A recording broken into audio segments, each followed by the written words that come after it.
défense alors dégg nga li ñu wax ak jàmbat yi ñu ci pointé L29 L30 ci anam biñ ko bu continuer nii biñ ko nar a soppee parti politique yi tamit ni ñu nar a demee ci woote ministre de l'intérieur loo ci xalaat. waaw jërëjëf Der maa ngi rafetlu laaj bi d'abord ci li jëm ci woote ministre de l'intérieur xanaa li ñuy def rek mooy tàmmali di ko ci jaajëfal ndax loolu dafa bokk ci nin mooñi réewum Sénégal mooy réew mi nekk jekk boo gisee réew mi dal Sénégal lu bari dal yenn réew yi dalunu mooy ak lu jamono tàggatémbe ñi ko ŋànk dañuy faral di woote ay waxtaan te sénégalais yàlla mooñe na leen noo xam ni lu nu mer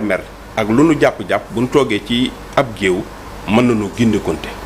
kon loolu monsieur le ministre woote bi nga woote dañ la ci encouragé di la woo tamit boo leen wooyee ban agsi ci yow nga yaatal sa dënn ba mën leen a diglu ba mën a tënk loo xam dina mën a jariñ réew mi te am naa ci yaakaar na xam naa ko na sama mag la liggéey bi ma nekk nii moo ma ci jiitu te xam na ci lu ma xamul te am na ay valeurs yu ne ci moom yu nu xam yoo xam ni doy nañu sëkk ngir wane ni xëy na bu nu toogee ak ñi ngi ko sékkal yàlla mën naa dogal ñu déggoo kon loolu dañ koy rafetlu li jëm ci modification les dispositions des articles L29 ak L30 boo gisee grand bouba man waxtaan yi daf may xaw a jaaxal lool parce que déjà loi bi ci boppam dañ ko jël maam féetale ko Ousmane Sonko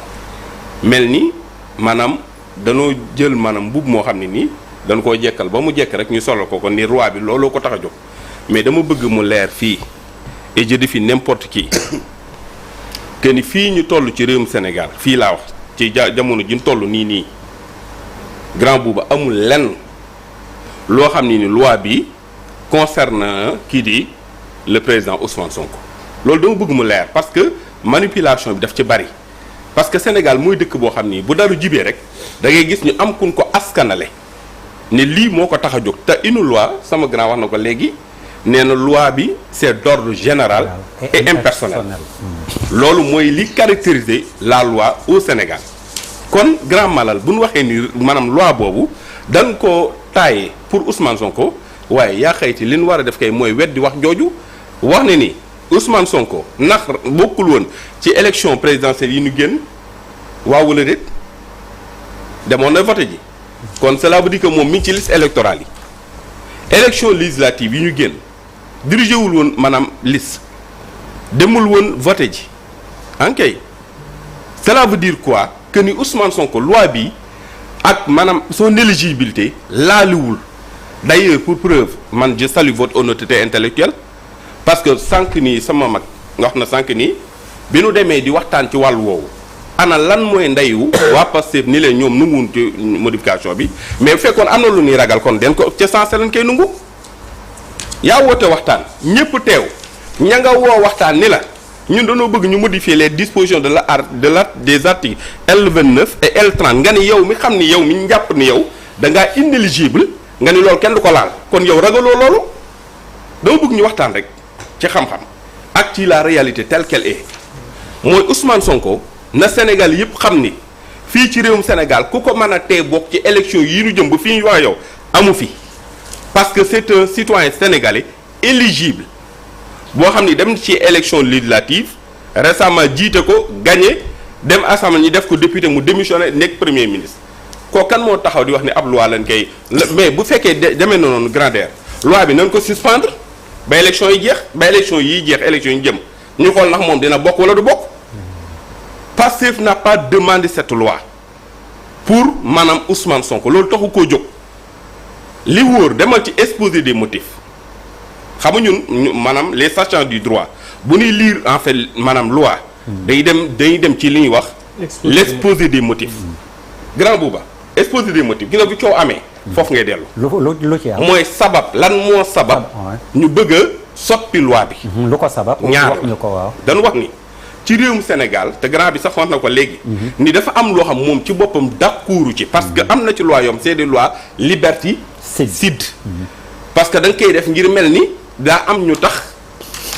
maam ñoo sabab ngay taxawal laal mooy lan dafa am des interdictions te man waxoon naa ko fii lu jiitu lii booba ñu ngi ci jamonoy opposition mais grand Babacar est-ce que xam nga ni boo jëlee les dispositions de l'article L29 ak L30 ñu bakk ko à l'état actuel ni mu toll nii ma xamal la leen képp koo bëgg mu bañ a doon président de la république mën nga ko def laaj ma noo koy defee loi bi dafa ma ni bu la condamné même pour une amende de 200 000 francs CFA yow mënoo nekk candidat waaw man bu ma neexoon toog fi ma toog ba xam ni diw mi kat grand malal mi moom la ñu bëgg a def président de te moo nekk ci en bonne position pour diriger réew mi xam na may def grand booba ba ko ba muy jàll ma jël sama oto dal ci kaw oto dégg nga waay lan mooy am coow accident waaw accident bu ci kenn dee nan lay doon homicide involontaire bu ñu demee ci justice fan lay jëm justice du ko porter plainte du ko daaj da koy daaj bu ko daajee dootul nekk candidat bu fekkee yaa dal sama kaw. waaw mais déggoo li ma non mënu koo xam nga yow mën ngaa dal mën na may ñëw maam provoquer un accident laa bëgg a wax. waaw boo xam ne nii bu ñu demee ci wàllu justice mën na laa daan yow parce que justice moom li muy àtte rek mooy des éléments factuels est-ce que comprendre nga baax li mu bëgg a wax c'est-à-dire c'est des lois yoo xam ni ni ko tëggee dafa jéggi dayo ci ak mbon ci ni ko tëggee. xanaa du am témoin.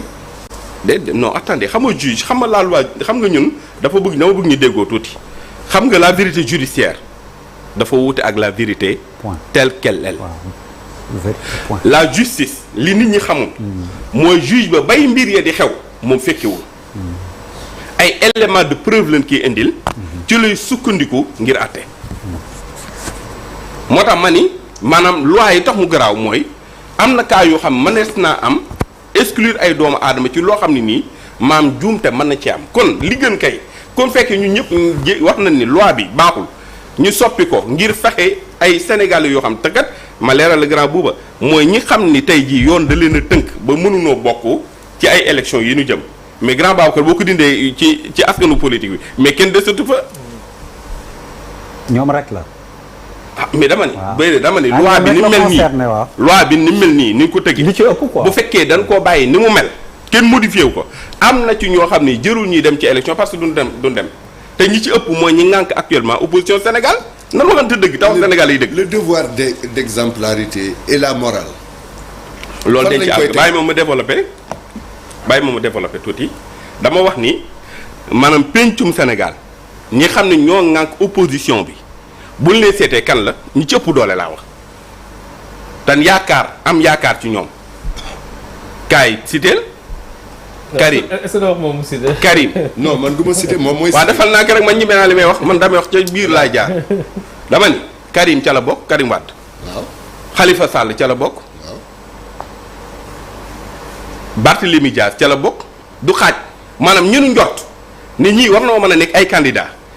wala boobu bëgg na noo bokk te mu leer te ne ca loola di ko dox. bu fekkee waaw defal naa ko rek bul ma dagg. Karim ak kii non xam nga man j'ai la courtoisie di diglu parce que xamul daal. parce que man li ngay wax dama ciy diglu. il faut que nga wax ce qui est réel. waaw mais Barthélémy Dias ak Khalifa Sall. la loi Alassane débat bi neexoon na de xoolal ñëpp jël nañ ko bàyyi si tu veux reprendre voilà ñëpp jël nañ kàddu wax ba mu jeex boo ma waxee ma joxaat la y a pas de souci. grand honorable moom tey wax na di ci lànk ni yu bare ba d'accord ma ci mais damay ñëw indi sama xalaat bàyyi ma wax ba tëral parce que loolu mooy civilité ci débat mooy kenn ku ne li muy wax man na laa bañ a arrangé waaye baal ba mu jeexal bu la joxee kàddu yow nga leeral grand malal man li sama kàddu yi yàlla xam na ni sédduma ci ñi nga xam ñoo ngànk réew mi tey maam fii ma toog nii damay wax te yàlla tax àtte te yàlla tax li ma gëm mooy grand booba loi bi naa ko bamtuwaat mu leer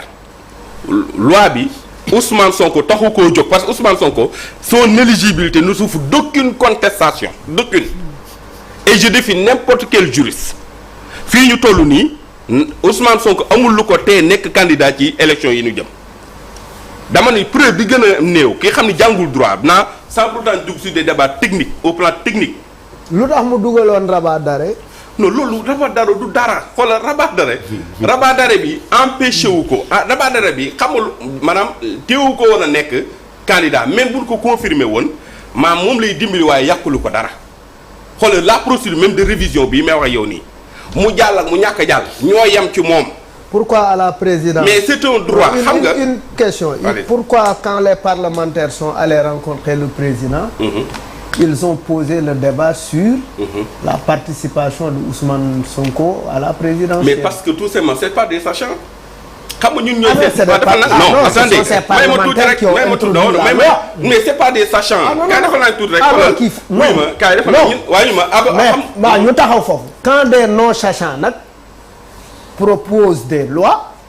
ça devient inquiétant. Non, c'est pas ça. Ah non mais Non, moi non, je ce te n'est pas prends possible. au mot. Ça change Voilà. pas. Moom Non, bu comprendre. wax ça c'est par rapport à la règle de droit. Merci xamul Ah, fi may non. waxee baal ma tëj Non. parce que wax Non, ji mais kii nan tudd même bu ko Voilà. waxee par rapport non ñu taxaw jaxase wu ma la dama bëggoon non ñu taxaw ñu bàyyi ma ma am xam nga sama wax non moi je t'ai posé man question yi ma la posé. mais sama wax pour mën a am njëriñ faaw ñu bàyyi ma wax développé ba pare mais maintenant li may développé comme ni nga def su ma la bàyyee nga développé su ma la bàyyee nga développé c'est par rapport li ma wax sachant waaw mais s'il te plaît moi j'aime bien discuter avec toi Allez-y. parce que tu as un wolof agréable sa wolof dafa neex quoi ku neex a loolu ay dégg dóor la rek non dóoru ma bàyyi ma la àggali grand non bàyyi ma wax la bismillah. dóoru ma la xam nga député mooy day proposer ay loi député boobu nag bu dee da nga ne quand tu dis c'est un non sachant mais tu ne le dis pas par rapport tu ne le dis pas par rapport au droit problème day ñëw parce que quand quelqu'un propose des lois il est supposé avoir quelques notions sur le droit même bu fekkee oui soxlawul sax muy nekk expert mais war na am quelques notions sur le droit donc des gens qu'on a élus et qui nous représentent à l'Assemblée qui sont non sachants et qui proposent des lois c'est un problème. non en fait li nga comprendre wul man fi may wax ak fi nga xalaatee bokkul te déjà li nga wax noonu l'argument n'est pas opérant vous savez pourquoi. D'accord. député yi Sénégal. ñi ci ëpp xamul dara am ñoom jànguñ dara sax. dana waxante rek am na ci ñoom nekk nañ député tey jànguñu arab jànguñu nasaraan te teewu ñu nekk ay député te teewu li ni légiférer dafa dëppoo ak yoon xam nga lu tax parce que ki def proposition de loi wala ki def projet de loi moom bu ko defee bu ñëwee daf koy tekki ci kanam bu xamal ko ni ko bala mu ko signé bala mu ko voté ni ko loi bii ma indi fii ci pencum ndaw réew lii lay wund ñu xamal ko bu ca àndee d'accord ca voté ko bu ca gul kon loolu nga wax noonu taxawul moo tax ma ni il faut ñuy waxante maam wax joo xam ne nii ku ko dégg rek xam ni wax jun mën a teg ci bërëb la li ma wax ju simple la dama ni fii ci réewum Sénégal et je le répète et je parle sous le contrôle d'un juriste Babacar qui d'ailleurs s'active de manière manifeste sur ces questions xam nga bu baax ni grand nan waxante dëgg wax Sénégal yi dëgg Ousmane Sonko bu ñu indi ay coow parce que gis nga coow moo dugal suñu réew mi ci guute yi mu sa am yépp mooy di làkk-làkkal loo xam ni du dëgg la vérité mooy lan Ousmane Sonko ba fii ñuy wax ak yéen amul dara lu ko tee nekk candidat ci élection yi Sénégal mën a amal ci fi nu jëm amul loolu na leer bu amoon bu fekkoon dama ne waxuma ci débat technique mais ci débat maanaam nu koy waxtee xalaat rek bu rafet xalaat bu xel mën a nangu lan moo sabab élection yi ñu génn moom mu diriger les listes électorales te ba fii may wax yow der vous êtes journaliste. waaw laaj nga kañ ñii dinañ la ci tontu incha allah buñ ci yeggee mais il faut que ma def tour de table bi ba pare waaw parce que ñoom aussi dañoo wax mais dañ maa dagg. waaw bien sûr waaw. ma wax ni nan dem Ziguinchor ñu xool les listes électorales. na Ousmane Sonko ma nga ca wala newu ca loolu DFM mën na ko vérifier suba. noté leen loolu xëy na ngeen indi ñu ci leeral waaw sur les listes électorales. ce qui veut dire quoi grand malal que ni Ousmane Sonko reste un citoyen de la République éligible. na leer. cette loi là bi ñu koy askanale moom ci boppam bu fekkee loolu àgg na leen foofu mais loi bi nañ ko surseoir jusqu'à nouvel ordre ban dem ci élection yi ndax moom dina bokk wala du bokk Ousmane Sonko yor un pôle d'avocats ñoo xam ni c'est des gens aguerris xeex pendant des années jàkkaarlu un régime di xeex ba toll fi ñu toll te ñëpp xamoon ko ñooñu bu fekkoon wóor na leen ni mënut a nekk ci liste électorale duñ adopté beneen posture pour fexe mu bokk nan waxante dëgg nan waxante dëgg ña ca nekk ñëpp kenn ku ne mën naa àtte am réew te ñooña gisuñu ci wàllu yoonu Sénégal lu ko tënk ba tee ko nekk en candidat ci élection kon loolu na leer bu loolu wéyee nag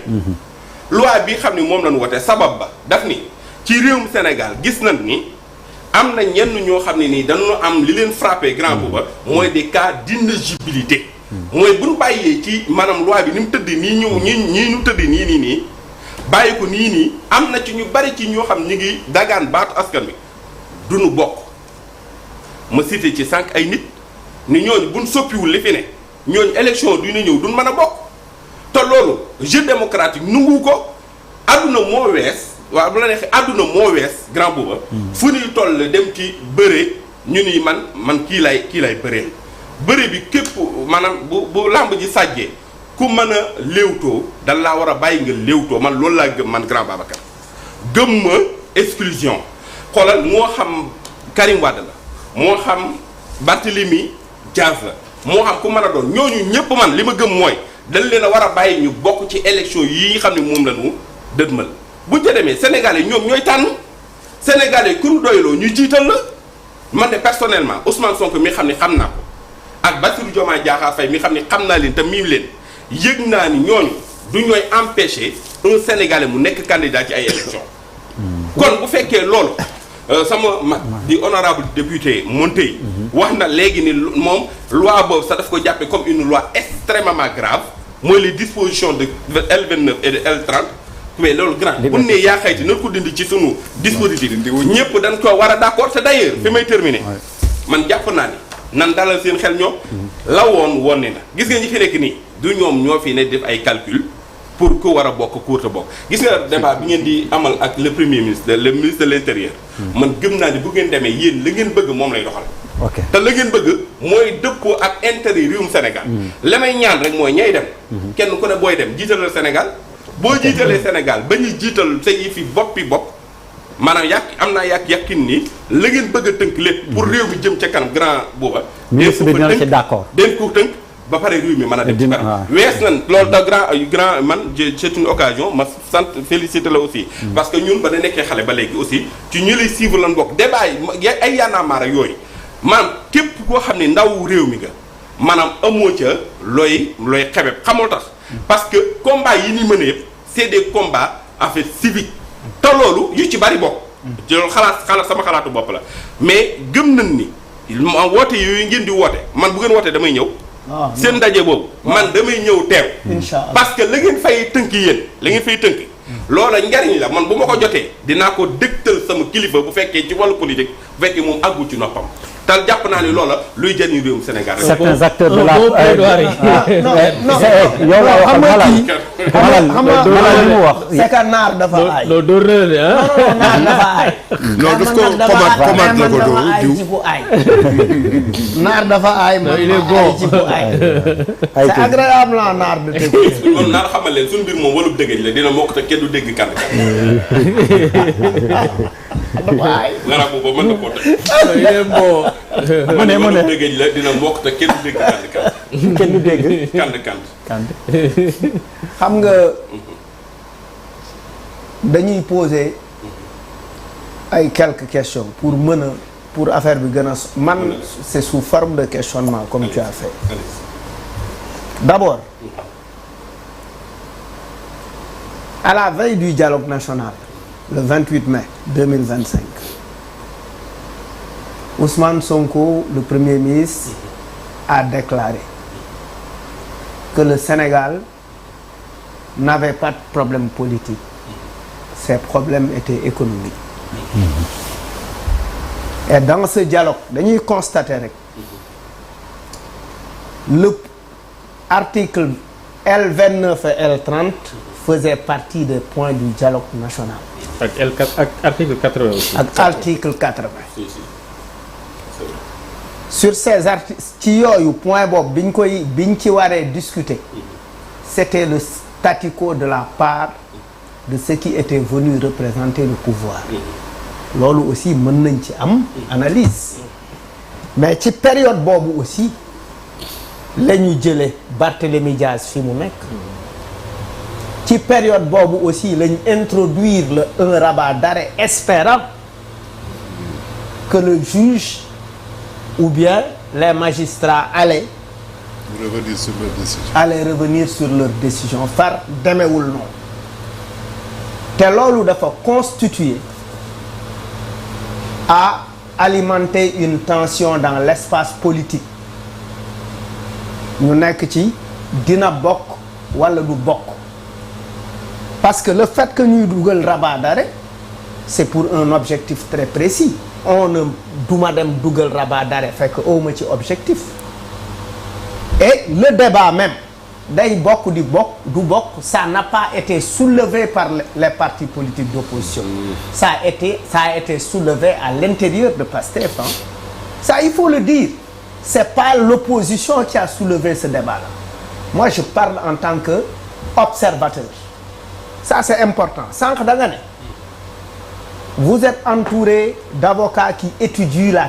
ces questions-là c'est pas les avocats qui doivent étudier cette question. Quelle question? non da nga ne da ngeen. non les intérêts du président Ousmane Sonko je dis. oui d'accord. Je parle des intérêts. xam nga loolu boo ko tuddee intérêt dafay am problème. Non, non. Ça traduit sa relation avec le pouvoir. Non, c'est pas oui ça. parce que l'intérêt mon intérêt par rapport à quelque chose. mais juste non mais grand dagguma non bàyyi ma ñu waxtaan mais si l'avocat de grand Bouba. non mais moi je vais à ses intérêts. mais très bien foofu laa la bëgg a wax foofu laa la bëgg a indil. pourquoi sur des questions de droit. je ne me confierai pas à un avocat. Sur des questions de droit. oui. Pourquoi? Sur des questions de ma défense oui mais sur des questions de droit non parce que l'avocat est aussi quelqu'un qui est là pour dafay ñëw un avocat défend un criminel avocat nit rey na nit mu défendre ko atte ko ñu bàyyi ko te pourtant kookoo rey nit. non jar na leeral de. ah déet non avocat non avocat. am na sew de. non dama ne la avocat am mën naa am xarit man ñu jàppe ko camion yamba bëgguma ñu tëj ko kaso ma dem ci avocat waxaaleeg moom fay ko pour mu défendre ko avocat bi di taxaw di défendre te xam ne ni kii muy défendre jaay dañ ko jàpp ak yamba. loolu moo tax. non xam nga loolu jar na débat boobu. non bàyyi ma rek non bàyyil rek xam nga dañuy analyser lan moo waral rabat maam dagg dafa metti gis ah non dagg dafa émission bi moom dagg du fi gën. non lan moo waral daggal lu la neex. lan moo waral xam nga question yu ay question yu simple la. mais da ngay wër mbir bu ma ci amul problème. moom posé wu la question. non xam nga mbir sam bopp laaj lay def. man mbir bu ma ci amul problème du ma dem ba ci njiitu réew mi di ko waxtaane ci weeru koor bi non leer na day bokk. leer na nañ. mais lu yóbbu loolu kër président de la république parce que problème amu fa te après aussi on a vu les commentaires qui en sont ressortis qui ont suivi la réponse du président les commentaires sur la réponse du président donc loolu aussi problème la mais ci jàngat dëggantaan loi yi ay victimes politiques la def Khalifa Karim mais Barthélémy Diaz cette loi aussi a été une opportunité pour abattre un adversaire politique sous le règne de Pastef mooy Barthélémy Diaz maintenant qu'on se rend compte que cette loi pourrait nous créer des problèmes au regard de la dualité au sommet de l'État